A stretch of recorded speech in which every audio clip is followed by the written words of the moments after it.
ઉપનિષદો મોટે ભાગે સ્ટોરીઝ, વાર્તાને પેલું રાખી, વાર્તાના ફોર્મની અંદર તમને કોઈ પણ લાઈફ લેસન એટલે કે જીવનનો બોધ છે ને એ સમજાવતા હોય. પણ મોટા ભાગે વાર્તાઓ જે છે ને એ રાજાની હોય અને કાં તો ઋષિની હોય. આવું કેમ હોય એવું ચિંતન કરતા કરતા મને જે સૂઝ્યું ને હું તમારી સાથે શેર કરું કે રાજા જે છે ને, ભગવદ્ ગીતામાં ભગવાન કૃષ્ણએ કીધું કે મનુષ્યોમાં હું રાજા છું. તો રાજા છે એની પાસે તો બધા જ ભૌતિક સુખો હોવાના છે. એ કઈ વસ્તુ એવી હશે કે જે રાજા પાસે નહીં હોય? તો એટલા બધા ભૌતિક સુખની અંદર પણ રાજા કોઈ પ્રશ્ન કરે છે, કોઈ આત્માનો પ્રશ્ન કરે છે, એ સુખી નથી, એ સુખ પામવાનો, આનંદ પામવાનો પ્રયત્ન કરે છે.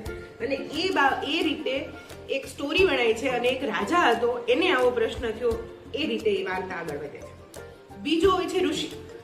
અને ઋષિ પોતાના આશ્રમ હોય છે, એનો આશ્રમ હોય છે, અને જ્ઞાનમાં ખૂબ પાવરધા હોય.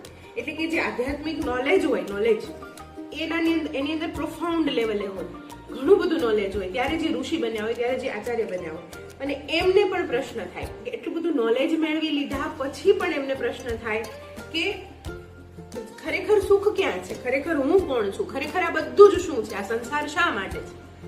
એવા પ્રશ્નો મોટે ભાગે ઉપનિષદોના ફાઉન્ડેશનની અંદર રહેલા છે. અને આ બે પ્રશ્નો મોટે ભાગે કાં તો ઋષિને થયા છે અને કાં તો રાજાને થયા છે.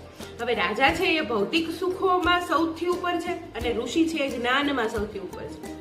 તો કહેવાનો અર્થ એવો છે કે જ્યારે મનુષ્ય બેઝિક સાવ પોતાના મૂળની અંદર વયો જાય ને, ત્યારે ગમે તેટલું નોલેજ અથવા ગમે તેટલી ભૌતિક સંપત્તિ એને ત્યાં ઉપયોગમાં નથી આવતું.